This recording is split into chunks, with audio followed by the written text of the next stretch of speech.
My mother screamed that I was a parasite and threw my bags onto the rain-soaked pavement. She told me to go find another host. So, I left quietly and cut off the invisible stream of money keeping them afloat. They realized too late. Before we begin today's story, we have an urgent announcement. Due to technical issues, this channel is shutting down. But don't worry, the stories continue. Please subscribe to our new channel, Daily Drip Stories. You can find the link in the video description, the pinned comment, and the collaboration tag on this video. Make sure to switch over now so you don't miss out. Thank you for your support. Now back to the story. The migraine had started somewhere behind my left eye around 4:00 a.m., a throbbing, rhythmic punishment for the 14 straight hours I had spent auditing a chaotic ledger for a Fortune 500 client.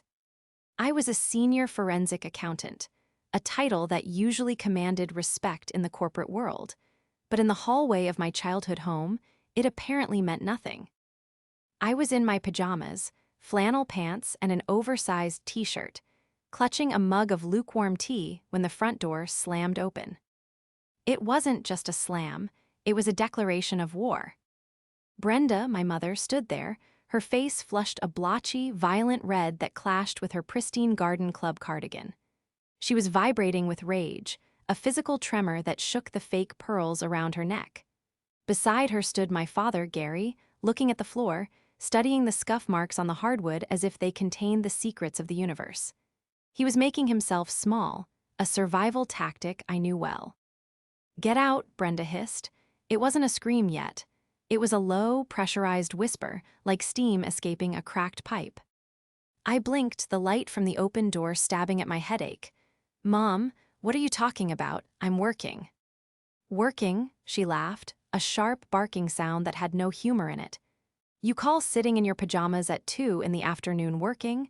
You're staring at a screen, Alice, playing your little games, chatting with your internet friends." "I am auditing a bankruptcy case," I said, my voice hoarse. "I told you I have a deadline at." "I don't care about your imaginary deadlines." The scream finally broke loose, shrill and piercing. She marched forward, invading my personal space, smelling of aggressive floral perfume and white wine. "Mason was right. He told us. He told us what you're doing. You're just sitting here, letting us pay for the electricity, eating our food, taking up space while he is out there hustling in the real world." I felt a cold pit open in my stomach at the mention of my brother's name. Mason, of course. "Mom, I pay the electric bill," I said, trying to keep my voice level, though my heart was hammering against my ribs. "I pay the water, I pay the mortgage. We talked about this." "Lies," she grabbed my arm, her fingernails digging into the soft fabric of my shirt. "Mason showed me the statements. He showed me that Gary pays the mortgage. You think I'm stupid? You think because I don't understand your computer nonsense that I can't read a bank statement." She didn't understand. She refused to understand how the money moved. She refused to acknowledge the transfer setup I had created to save their credit score 2 years ago. "Mom, look at me," I pleaded, trying to pull my arm away without hurting her. "I transfer the money to Dad's account every month. That's how it gets paid. If you just let me show you." "I am done looking at your fake numbers." She shoved me backward. I stumbled, my hip checking hard against the hallway console table. The mug of tea slipped from my hand and shattered on the floor, sending a spray of brown liquid across the white baseboards. The silence that followed was deafening. "You are a leech," Brenda spat, the word hanging in the air like a curse. "You are a parasite. You are 27 years old, Alice. 27, and you are rotting in my guest room while your brother is building an empire. I am sick of it. I am sick of looking at you and seeing my own failure to raise a productive human being." She turned to my father. "Gary, get her bags." "Mom, please," I said, the tears finally stinging my eyes. Not from sadness, but from a sudden, overwhelming exhaustion. "I'm sick. I have a migraine. Can we just discuss this when?" "Now," she shrieked. I watched, paralyzed, as my father, my own father, walked past me into the bedroom I had been renting from them. He didn't look at me. He couldn't. He grabbed my suitcases from the closet, the ones I used for business travel, and started throwing my clothes into them. He wasn't folding them. He was scooping them up in armfuls, my silk blouses, my tailored slacks, my laptop charger, and jamming them in. "Dad," I whispered. "Just go, Alice," he mumbled, his voice trembling. "Just don't make it worse." 10 minutes later, I was standing on the driveway. It had started to drizz. ZLE, a cold, gray mist that soaked through my flannel instantly. My suitcases lay sideways on the asphalt where Brenda had shoved them off the porch. She stood on the top step, looking down at me like I was a stray dog she had finally chased off the property. "Go leech somewhere else," she yelled, loud enough for Mrs. Higgins next door to hear as she watered her petunias. "We are done carrying you. Go find another host." The door slammed shut. The deadbolt slid home with a heavy, final thud. I stood there for a long moment, the rain plastering my hair to my forehead, the throbbing in my eye pulsing in time with my heartbeat. I looked at the house. I looked at the new roof I had paid for last summer. I looked at the landscaping I had hired a crew to install because Dad's back couldn't take the weeding anymore.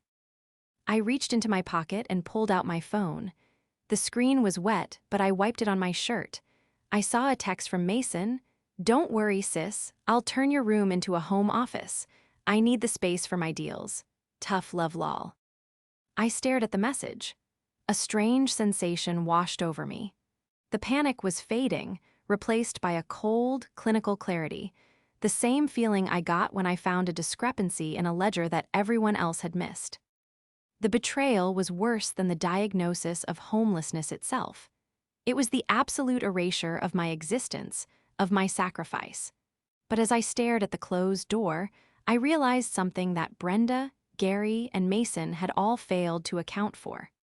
They thought they were cutting off a leech. They had no idea they had just severed the artery that kept their financial heart beating. I didn't cry. That was the most surprising part. As I dragged my suitcases toward my car, a modest 4-year-old sedan that I owned outright, I expected to break down. I expected the heaving sobs, the hyperventilation, the desperate pounding on the door begging to be let back in. That was what the old Alice would have done. The Alice who wanted nothing more than her mother's approval. But the Alice who got into the driver's seat that afternoon was different. The cold rain had seemingly washed away the desperation, leaving behind only a hard, jagged resolve. I threw the bags into the passenger seat, not caring that the wet wheels were staining the upholstery. I started the engine, cranked the heat to the maximum to stop my shivering, and backed out of the driveway. I didn't look back at the house. I looked at the rearview mirror, watching the silhouette of the home I had saved from foreclosure shrink until it was nothing but a speck. I drove for 20 minutes to the nearest decent hotel, a generic business suite chain that I knew had reliable Wi-Fi. That was my priority. Not food, not dry clothes, but Wi-Fi. I had a job to do. Once I was in the room, a beige, sterile box that smelled of lemon polish and industrial carpet cleaner. I stripped off my wet pajamas and took a scalding hot shower. I stood under the spray until my skin turned pink, scrubbing off the feeling of Brenda's fingernails on my arm, scrubbing off the look of shame on Gary's face. When I stepped out, wrapped in a rough hotel towel, I sat at the small desk and opened my laptop. The screen glowed to life, a familiar comfort. I logged into my secure work portal first, sending a quick message to my project manager that I had been displaced due to a domestic emergency, but would be back online within the hour. Professionalism was my armor. It was the one thing they couldn't take from me. Then I opened a new tab. I logged into the bank. My hands hovered over the keyboard. This was the moment of truth. I pulled up the transaction history for the family joint account. This was the account I had set up 2 years ago. The agreement was simple. I deposited $3,500 on the first of every month. That money covered the mortgage, the utilities, the insurance, and the grocery budget. In exchange, I lived in the spare room and saved money, according to them. In reality, I was paying 3 times the market rate for a room in a suburb, just to keep them from drowning. I looked at the balance. It was currently sitting at $4,200. I clicked on pending transactions. There it was, a pending charge from an hour ago. $280, the Golden Steer Steakhouse. Mason. He must have gone over there immediately after I was kicked out to celebrate. They were eating a victory dinner on my dime. I could practically hear Brenda's voice praising Mason for his success, while they cut into steaks paid for by the daughter they had just thrown into the street. Unbelievable, I whispered to the empty room. I scrolled further back. There were other charges I had ignored or missed in my busy schedule. $60 at the liquor store, $150 for a spa day for Brenda, $80 for gas. They weren't just using my money for bills. They were using it for lifestyle. They had treated my contributions not as a shared expense, but as an endowment. I took a deep breath. My finger hovered over the mouse. I wasn't going to do anything illegal. I wasn't going to steal. I was simply going to correct a misunderstanding. Brenda had said I was a leech. She had said I was draining them. If that was true, then my absence should result in them having more money, right? If I was the drain, then removing me should be a relief. Okay, Mom, I said softly, the glow of the screen reflecting in my eyes. Let's stop the leeching. I clicked transfer.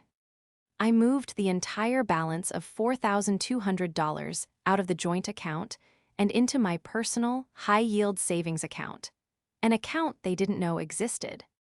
The balance on the family joint screen dropped to $0. Next, I went to the Scheduled Transfers tab. There it was, monthly recurrence, $3,500 to account ending in 8894. I clicked Cancel. Are you sure you want to cancel this recurring transfer? The bank asked in bold red letters. I didn't hesitate, I clicked Yes. I sat back in the creaky office chair, watching the confirmation banner flash across the top of the screen. It was done. The pipeline was shut off. I looked at my phone. No calls, no texts from Dad apologizing. No, are you okay? From Mom, just silence. They were probably ordering dessert right now, laughing about how they had finally cleaned house. They had thrown me out like garbage, convinced that I was the dead weight dragging them down. But they had forgotten one crucial thing. Gravity works both ways, and they had just cut the rope holding them to the cliffside. To understand why this hurt so much, you have to understand the history. You have to understand that I didn't move back home because I failed. I moved back home because they failed. 2 years ago, Gary, my father, had been laid off from his manufacturing job 3 years before his pension was set to fully vest. He was 56, with a bad back and a resume that hadn't been updated since the 90s. Around the same time, Brenda had gotten involved in a luxury skincare, multi-level marketing scheme that had decimated their existing savings. They were 3 months behind on the mortgage and facing foreclosure when I found out. I was 25 then, already making 6 figures as a forensic accountant. I lived in a sleek apartment in the city. I had a life. But when Gary called me, weeping, admitting they were going to lose the house I grew up in, I couldn't just watch it happen. So I made a deal. I would move home. I would pay the arrears. I would cover the monthly nut. In exchange, I just needed a quiet place to work and to save for a down payment on my own house eventually. It was supposed to be a partnership, a rescue mission.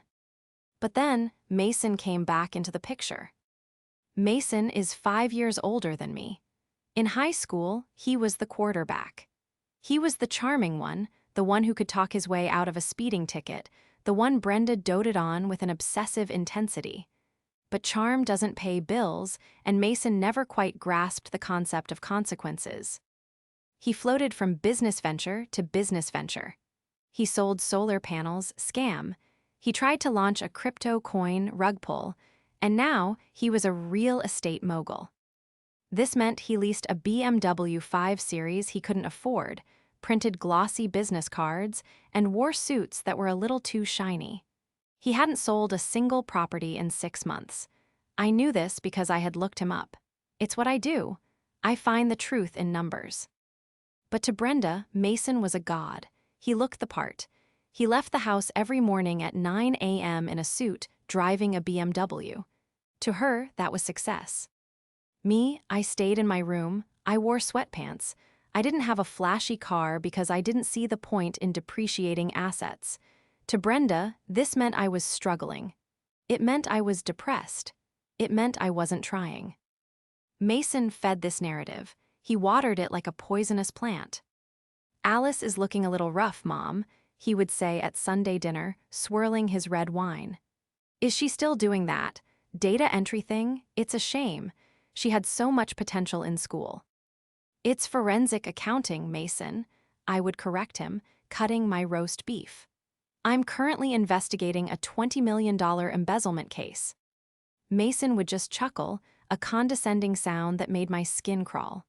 Right, the computer stuff. "Hey, look, not everyone is built for the high-pressure world of sales, Alice. It's okay to be a worker bee. Mom and Dad are just worried you're becoming a shut-in." He would lean in then, flashing that winning smile at Brenda. "Don't worry, Ma. Once I close this deal on the waterfront property, I'm going to buy you that trip to Italy. You deserve it." Brenda would melt. She would reach out and pat his hand, her eyes shining with adoration. "You're such a good boy, Mason, always thinking of us." Meanwhile, I was the one whose auto transfer had just cleared to pay for the roast beef they were eating. The antagonist. M wasn't subtle, but it was insidious. Mason needed money, I knew that. He was drowning in lease payments and credit card debt. I'd seen the collection notices he accidentally left on the kitchen counter before snatching them away. He needed a source of funds. And I was in the way. As long as I was living there, managing the household finances, Mason couldn't ask Gary and Brenda for investments or loans without me seeing it. I was the gatekeeper. I was the auditor in the house. So he had to get rid of me. He started planting the seeds weeks ago. "Mom, Alice is looking really comfortable here, isn't she? Do you think she's ever going to leave? It's kind of embarrassing, having a 27-year-old daughter still living in the guest room. People are talking." He played on Brenda's deepest insecurity, what the neighbors thought. And then he must have pulled the trigger today. He must have told them some massive lie, or perhaps he just convinced them that my contribution was negligible compared to the millions he was about to make. I sat in the hotel room, the timeline becoming clear in my head.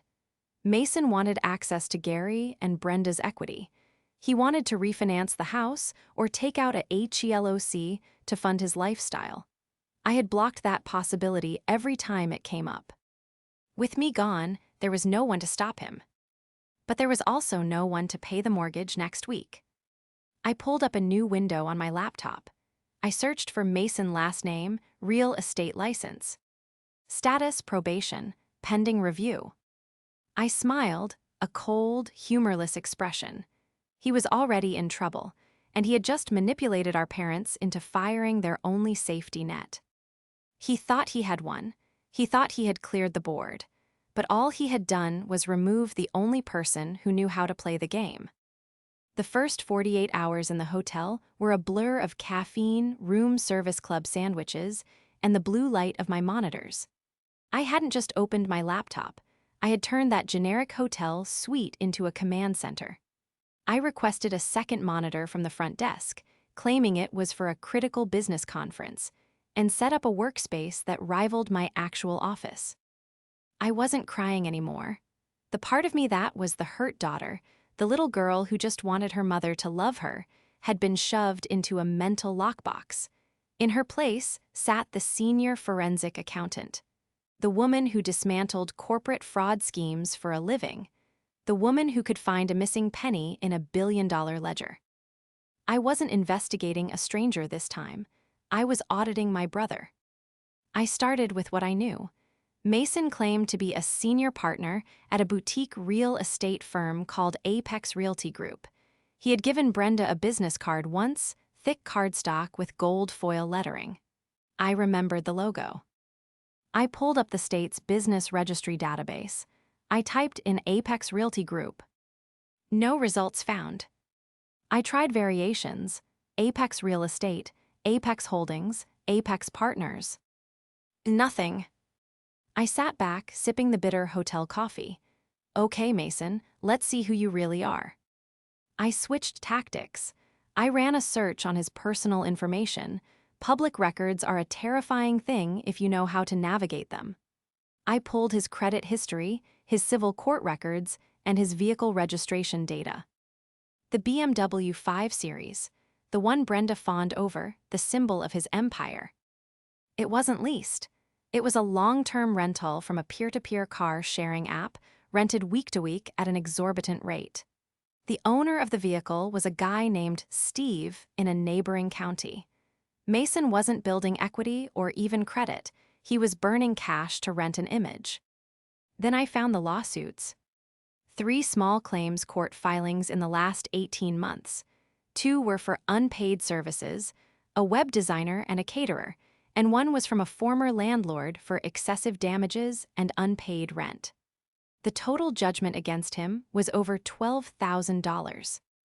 But the real red flag, the one that made my forensic brain tingle, was a series of LLCs registered to a P.O. box in a strip mall 3 towns over. MGP Ventures LLC, Future Homes LLC, Prestige Flipping LLC. I drilled down into MGP Ventures. It had been formed 6 months ago. The registered agent was Mason. I cross-referenced the dates with my parents' bank statements, the ones I had memorized over the last 2 years. 6 months ago, Gary had withdrawn $5,000 from his IRA. He had told me it was for home repairs, specifically a sewer line issue that I never saw a plumber for. I felt a cold knot tighten in my stomach. Mason hadn't just started leeching now. He had been testing the waters for months. I needed more. I logged into a proprietary database my firm uses, strictly legal but powerful. It scrapes social media, cached web pages, and forum posts to build a digital footprint. I found Mason's investment pitch. It was a private Facebook group for local real estate investors. Mason was the admin. He was posting photos of dilapidated houses he didn't own, and asking for bridge loans to cover renovation costs, promising a 20% return in 30 days. It was a classic Ponzi structure. He was borrowing from Peter to pay Paul, and now he was running out of Peters. That's why he needed me gone. He needed a new, untapped source of capital. He needed Brenda and Gary's house. He needed them to sign a HELOC, home equity line of credit, so he could invest it and pay off the angry people in that Facebook group before they went to the police. I sat in the dark hotel room, illuminated only by the spreadsheet I was building. It was a masterpiece of deception, and my parents were the next marks. I had the leverage, I had the trap, but I couldn't just email it to them. They wouldn't believe me. Brenda would say I doctored the documents out of jealousy. I needed them to feel the pain first. I needed the reality of their financial situation to hit them with the force of a freight train. I looked at the calendar. It was the 28th of the month. Mortgage auto draft, 1st of the month. Electricity auto draft, 3rd of the month. Car insurance auto draft, 5th of the month. I leaned back, closing my eyes. Tick-tock, I whispered. 3 weeks, that's how long it took for the facade to crack. For 21 days, I lived in the hotel. I went to work remotely, I ate quiet dinners alone, and I watched my phone. I saw the social media posts Brenda put up. Photos of Mason at the house, drinking wine, captions like, "So nice to have a peaceful house again," and "family dinner with my successful son." She was spiking the football in the end zone, completely unaware the stadium was burning down around her. On the morning of the 22nd day, I was in the middle of a video conference with a client in Chicago when my personal phone buzzed. "Dad." I ignored it. It buzzed again, then a text, then Brenda called. I finished my meeting, apologized to my client for the distraction, and closed the laptop. I picked up the phone, 7 missed calls. I waited, I poured myself a glass of water. I sat by the window and watched the traffic on the highway below. The phone rang again. "Dad." I swiped to answer and put it on speaker. "Hello," I said, my voice calm, professional. "Alice, Alice, are you there?" Gary's voice was high-pitched, laced with a panic I hadn't heard since the day he lost his job. In the background, I could hear Brenda screaming at someone, probably a bank teller on another line. "I'm here, Gary, what do you need?" I didn't call him Dad, I couldn't. "Something is wrong with the bank," he sputtered. We went to the grocery store and the card declined. Embarrassing, Alice, just embarrassing. So I came home to check the online thing and it says insufficient funds. And then I got a letter, the mortgage, they said the payment bounced. How could it bounce? "I don't know," I lied smoothly. "What does the statement say?" "It says 0, it says the account is empty. And the transfer, the monthly money, it never came in on the 1st. He was hyperventilating. Did you forget to send it? I know you're mad, but Alice, the mortgage." "I didn't forget anything," I said. "Then why isn't it there?" Brenda's voice suddenly exploded into the phone. She must have snatched it from him. "Alice, what did you do? Did you hack us? I am on hold with the fraud department right now. You are going to jail, you spiteful little brat." "Mom, put me on speaker," I said, my voice hardening. "And hang up on the bank. You don't want to talk to the fraud department." "Don't tell me what to do. Where is the money?" "There is no money, Mom. Not yours anyway." "What are you talking about? The joint account, the money you put in for rent." "I don't pay rent," I said, cutting her off. "I paid the bills, all of them. I deposited exactly enough to cover the expenses every month. When you kicked me out, you called me a leech. You said I was draining you. You said I was living off you." Silence on the line, heavy, breathing silence. "So," I continued, "I did what you asked. I stopped leeching. I removed myself from the equation. I took my money and I left. If I was the one draining the account, shouldn't you guys be rich by now? Shouldn't the account be overflowing since you aren't paying for my electricity and food anymore?" "But," Gary stammered, "but the mortgage is $3,000. The pension only covers." "The pension covers the groceries, Gary," I said. "Maybe." "You stole it," Brenda shrieked, but there was a tremor of fear in her voice now. "That was our money, you gave it to us." "I gave you access to a transfer account for bill pay," I corrected. "I revoked that access when I was evicted. It's my money, always was. I earned it working the job you made fun of." "We can't pay this," Gary whispered. "Alice, we can't pay T." The notification says we have a grace period of 10 days or they report it to the credit bureau." "My credit score." "Where's Mason?" I asked. "He's the millionaire, isn't he? He's the tycoon. Why doesn't he write a check?" He's handling his investments," Brenda said defensively, but her conviction was wavering. "His money is tied up in escrow. You know that. You can't just pull cash out of a deal." "Is that what he told you?" I laughed. It was a dark, satisfied sound. "Ask him, Mom. Go ask your successful son to pay the electric bill. It's due tomorrow. If he can't cover a $200 electric bill, you might want to ask yourself why." "You need to come home," Gary pleaded. "Alice, stop this. Come home, fix the computer, put the money back. We can talk about you staying in the room again." "I don't want the room," I said. "And I'm not fixing anything. You wanted me gone, I'm gone, figure it out." I hung up. My hands were shaking, not from fear, but from the adrenaline of the kill. I looked at the phone. A text message came through instantly from Brenda. "You are a cruel, heartless girl.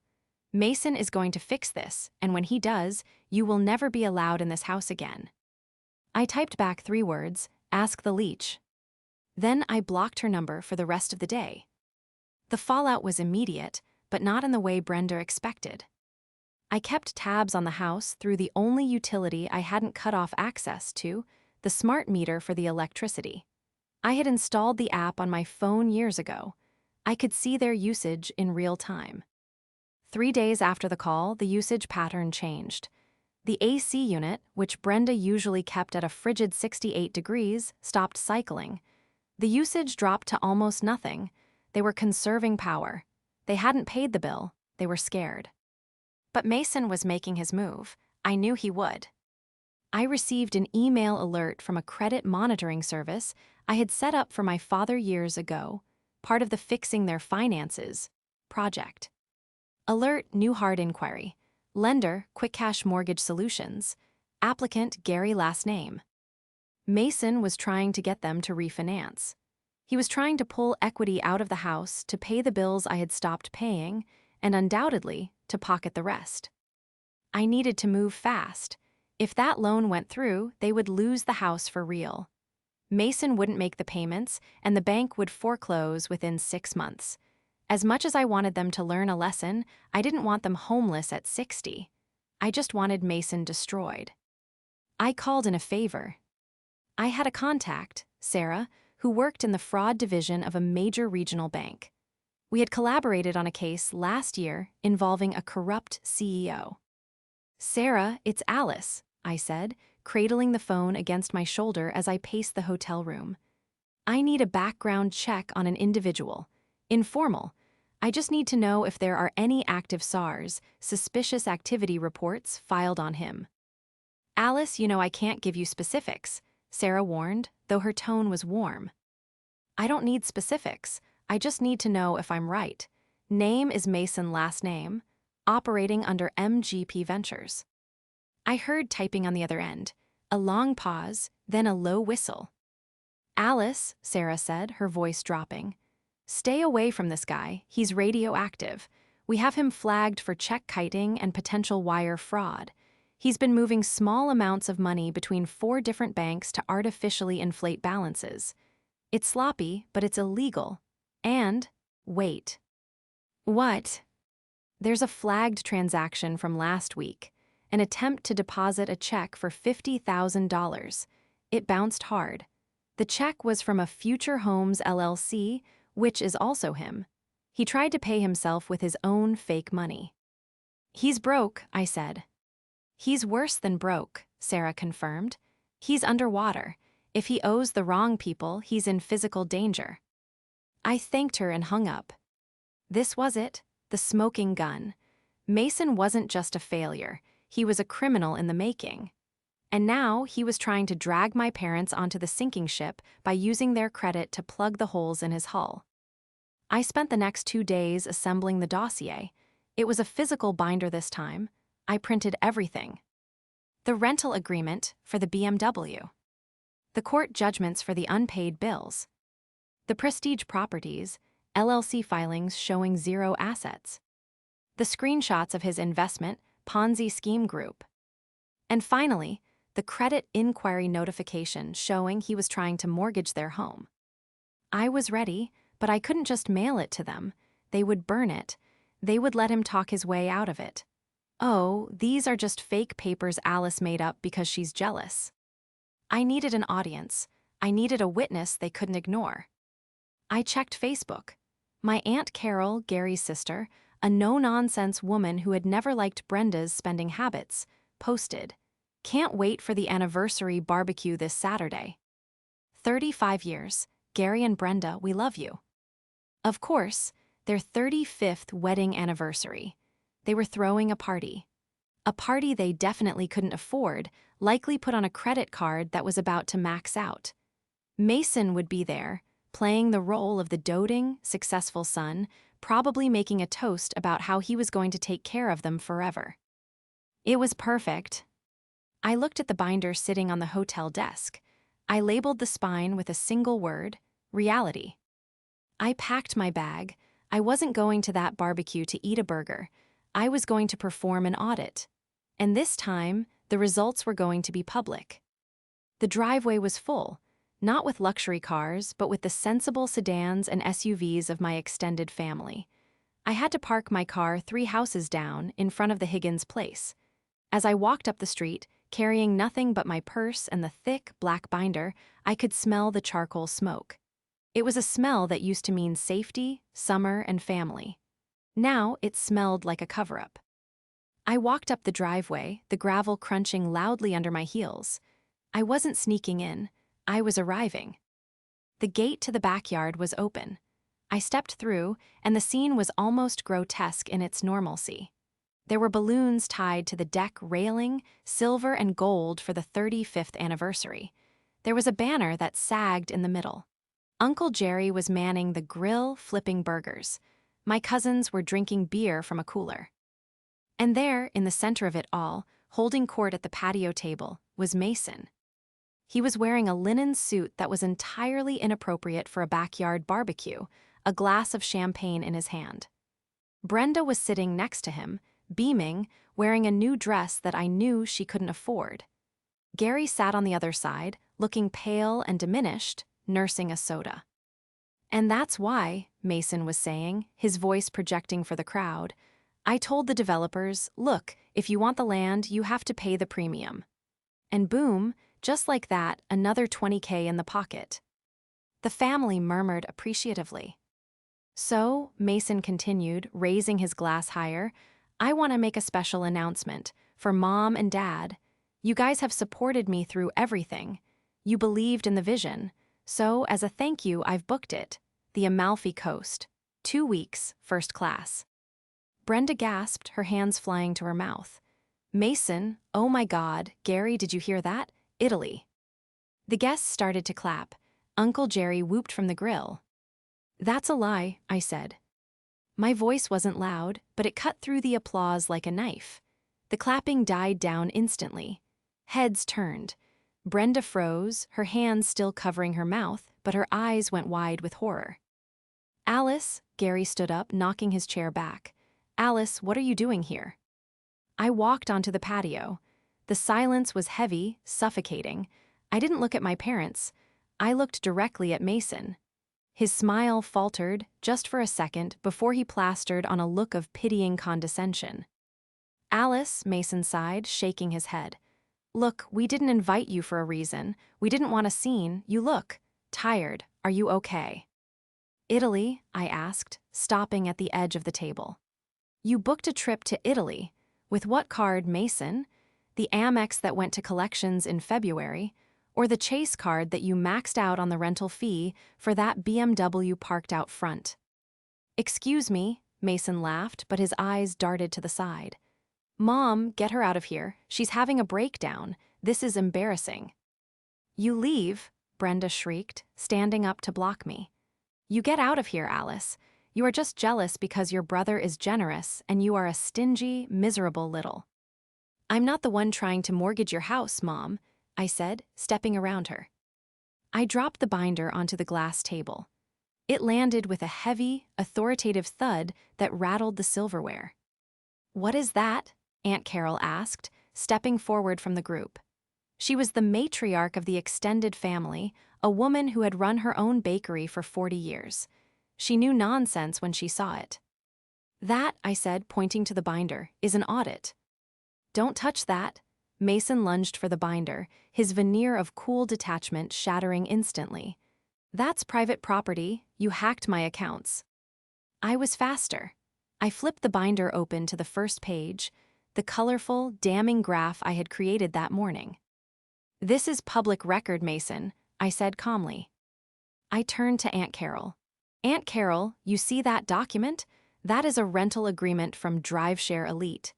That BMW in the driveway, it costs $1,200 a week to rent. It's not his. He's 2 weeks behind on the payments. The owner is actually threatening to report it stolen if it's not returned by Monday. Lies, Mason shouted, his face turning an ugly shade of purple. I'm leasing to buy, it's a tax write-off. And this, I flipped the page, ignoring him, is the judgment from the Majez. Tick Apex Realty Office. He was evicted 3 months ago for non-payment of rent. He owes $4,000 to the landlord. The guests were edging closer now. The Italy fantasy was dissolving into the humid air. Mom, don't listen to her, Mason pleaded, grabbing Brenda's arm. She's crazy. She's always been jealous of me. I'm about to close a deal that will pay for all of this 10 times over. With what capital? I asked sharply. With the money you were going to steal from Dad. I flipped to the back of the binder, the smoking gun. Dad, I said, looking at Gary. He was trembling.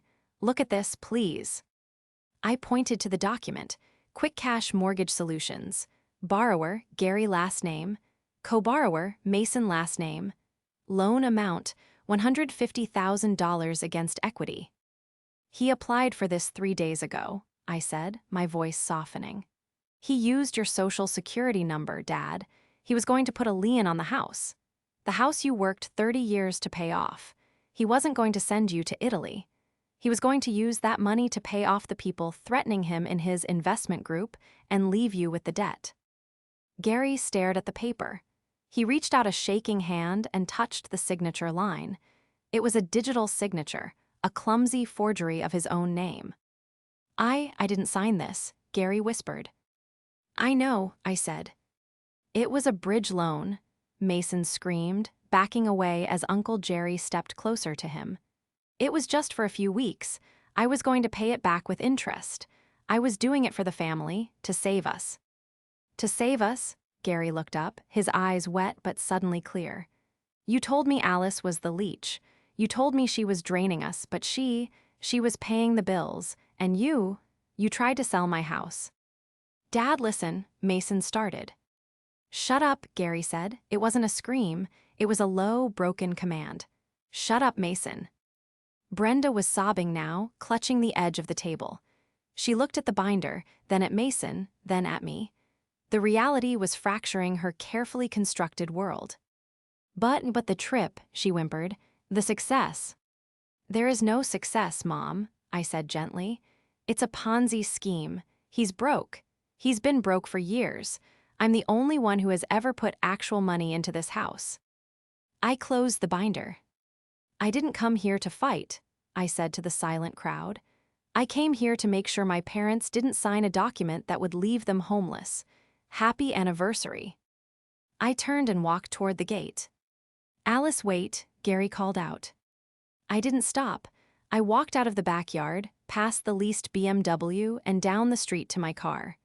My heart was pounding, but my hands were steady. The audit was complete. The findings were conclusive. I didn't hear from them for 2 days. I expected that. The shame needed time to metabolize. On the 3rd day, I was checking out of the hotel. I had found a beautiful apartment in the city, a real one, with a doorman and a view, not a spare room in a house that resented me. As I was loading the last box into my trunk, Gary's old truck pulled into the hotel parking lot. He got out slowly. He looked older than he had at the party. He walked over to me, his hands deep in his pockets. You moving? He asked, gesturing to the box. Yeah, I said. Found a place downtown, closer to the clients. He nodded, kicking at a loose pebble on the pavement. Mason is gone. I leaned against my car. Where did he go? Steve came and got the car, Gary said, a grimace of embarrassment crossing his face. There was a scene. Police were almost called. Mason packed a bag and left, said he was staying with a friend in the city. Some guy he met online who's into crypto. He'll find another Mark, I said. He always does. Brenda is. She's not doing well, Gary admitted. She's embarrassed, Alice. She can't face the neighbors. Mrs. Higgins heard everything. She'll survive, I said. She has her house.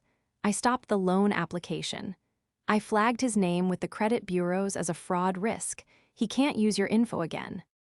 Gary looked up at me then, tears brimming in his eyes. The bank account is still frozen. The mortgage is late. The lights are going to be cut off on Tuesday. He took a breath, struggling with the words. We messed up, Alice. I messed up. I let him talk. I let her. I shouldn't have thrown your bags. I should have checked the statements. I'm sorry. It was the apology I had wanted for years. But strangely, it didn't fix everything. It didn't erase the feeling of the rain on my face or the sound of the door locking. I accept your apology, Dad, I said. Will you come home? He asked, hope flaring in his eyes. We can fix up the room. We won't charge you anything. We need help figuring this out. I looked at him. I loved him, but I couldn't be their savior anymore. I couldn't be the parent to my parents. No, I said firmly. I'm not moving back. His face fell. But, I continued, reaching into my purse and pulling out a folder, I am a professional, and I help my clients get out of debt. I handed him the folder. That is a budget, I said. A strict one. It requires you to sell the second car. It requires mom to stop the MLM skincare stuff. It requires cutting the cable and eating out. If you follow that plan, and if you use the pension correctly, you can save the house. And the arrears? He asked, holding the folder like a lifeline. I paid the arrears this morning, I said. Consider it a severance package for the Leech. But that's it, Dad. That is the last check I write. From now on, you live on what you have.